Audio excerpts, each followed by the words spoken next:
शहर में आए दिन बदमाश बेखौफ होकर मारपीट व तलवारबाजी जैसी वारदातों को अंजाम दे रहे हैं। शहर के नजदीक पांसल क्षेत्र में अपने मित्र की मौसी से मिलकर गांधीनगर लौट रहे युवक व उसके दो साथियों पर कार व बोलेरो से आए लोगों ने तलवारधारियों से लैस लोगों ने हमला कर दिया।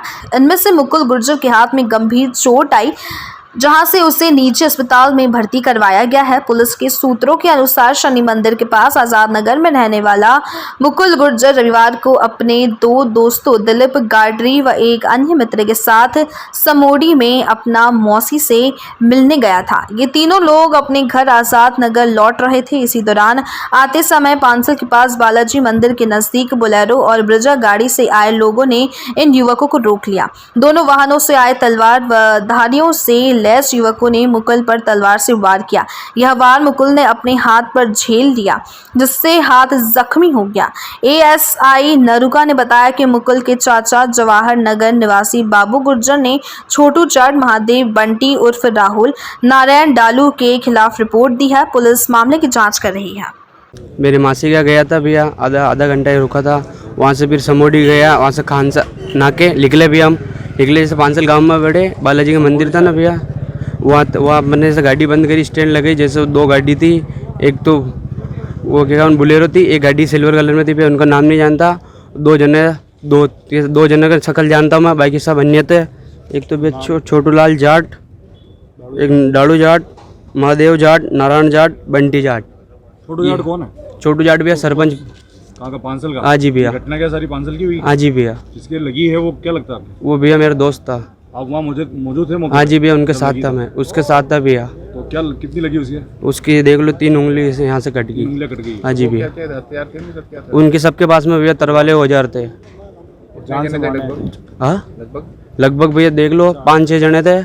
हम वो 5-6 जने जानते, बाकी सब अन्य थे भैया। तो आपने बचाव नहीं किया? बचाव भैया सब भग गए, सब आपा दब हो गए थे भैया। पुलिस वगैरह को जानकारी दी इस मामले में? पुलिस भैया को भी रिपोर्ट लिखा दी भैया।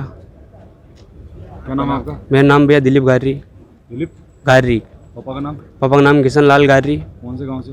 भैया गांधीनगर के। आपके जिसके मित्र की लगी उसका नाम क्या है? वो मुकुल गुजर भैया। उसके पिताजी का नाम? पिताजी नाम सत्यनारायण। कौन से गाँव से? वो भी भिलवाड़ा है, आजाद नगर से। शनि महाराज का मंदिर जैसे सामने उसके। हम भैया 3 जन थे। गुजर संबोडी गांव से पांसल होके भिलवाड़ा आ रहा था। वहाँ छोटू जाट अन्य 10-15 जने उन्होंने रोका और जाट, डालू जाट, छोटू जाट, महादेव जाट, नारायण जाट, बंटी जाट, इन्होंने धारदार हथियार से तलवार से जानलेवा हमला किया है और उसके हाथ पे चोट आई है, गंभीर चोट है। और उनको मैं लेके आया हूँ पांसल गांव से।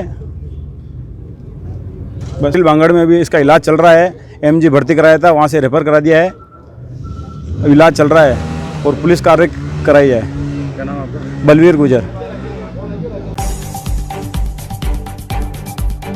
सिरोही जिले बारे में अनैतिक घटनाएं रुकने का नाम नहीं ले रही है। कभी किसी के साथ लूटपाट तो कभी किसी के साथ गोलीकांड, तलवारबाजी तो कभी चाकू घोंपना जैसी अनैतिक घटनाएं घटती रहती है।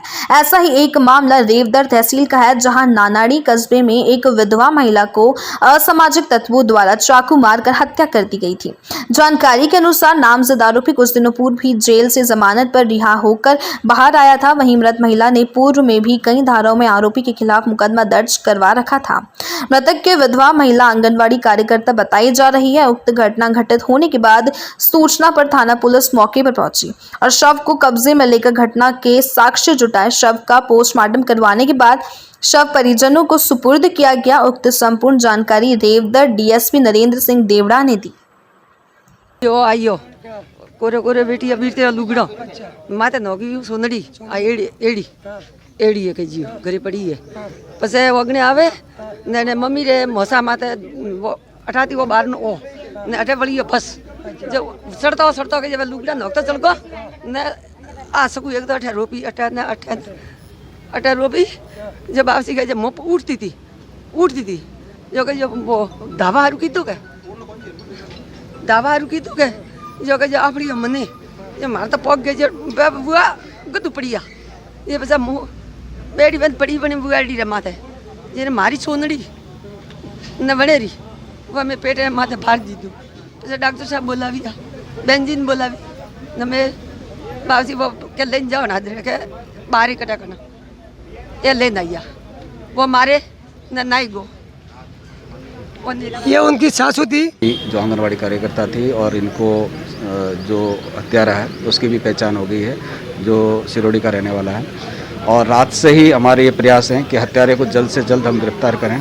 अभी हमें उसका जो को एक्यूज्ड है उसको एक को गिरफ्तार करने में सफलता मिल चुकी है और वो तो उसको थाने लेके आ रहे हैं। उसके अलावा जो इनकी मांग है वित्तीय संबंधित, इसके लिए मैंने एसडीएम साहब से, एसडीएम साहब अभी मौके पे आ रहे हैं और जो भी मांग होगा उस पर प्रशासन बिल्कुल गंभीरता। रामपुर पुलिस को सूचना मिली कि थाना शाहबाद क्षेत्र अंतर्गत ग्राम बरौआ में किसी बाहरी महिला को लेकर धर्म परिवर्तन करवाया गया है तथा महिला के दोनों बच्चों का भी धर्म परिवर्तित करवाया गया है।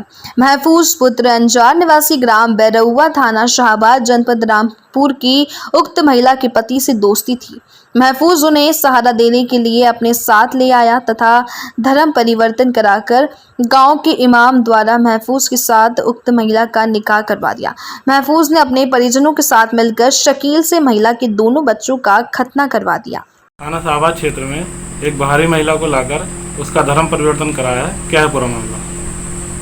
थाना शाहबाद में बहरवा गांव पड़ता है। पुलिस को सूचना मिली कि बहरवा गांव में एक बाहर की महिला को लाकर उसका धर्म परिवर्तन कराया गया है लालचवश।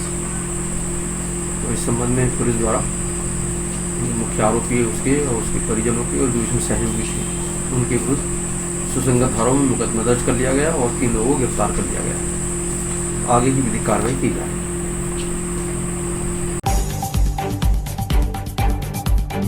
तेज धूल भरी आंधी के साथ शहर के आसपास के इलाकों में बरसात हुई। बरसात के होने से किसानों के चेहरे खिल उठे। इन दिनों में हुई बरसात से किसान अपने खेतों में बिजाई शुरू करती है।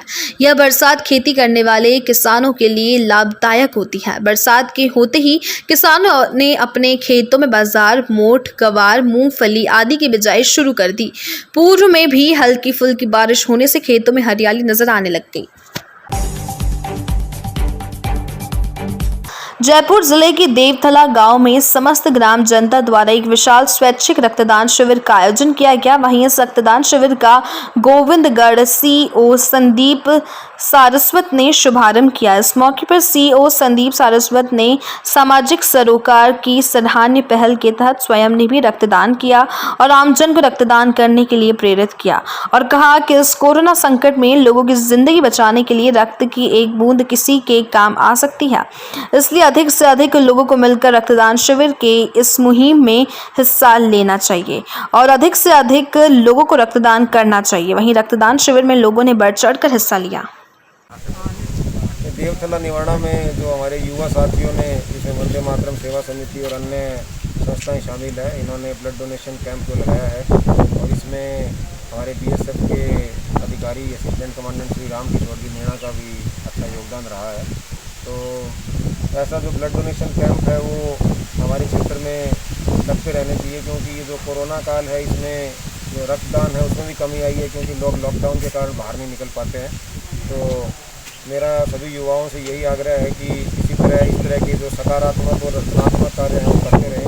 अपने आप को जो तरह के हमारे समाज में आज युवाओं में हम देखते हैं कि ये नशे की व्यसनों की आदतें पड़ी हैं, उनको छोड़ें और इस तरह के कार्यों में अपना जो है ऊर्जा को लगाएं, जिससे कि हमारे समाज का विकास हो सके। और इन्हीं युवा जो हमारे साथी हैं उनके कार्यों के कारण और इनके हमारे साथ मिलकर किए गए प्रयासों के कारण ही हमारे क्षेत्र में जो है कोरोना के केसों में भारी कमी आई है।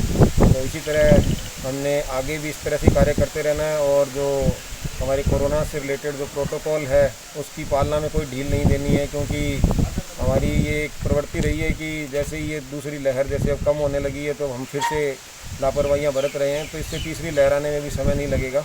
अगर हमें तीसरी लहर को टालना है तो हमें जो कोरोना के जो प्रोटोकॉल हैं, कोविड अप्रोप्रिएट बिहेवियर है, उसको भी फॉलो करना होगा। तो मैं सभी युवा साथियों का धन्यवाद देता हूँ और उनको उज्ज्वल भविष्य की शुभकामनाएं देता हूँ। जय हिंद, जय भारत।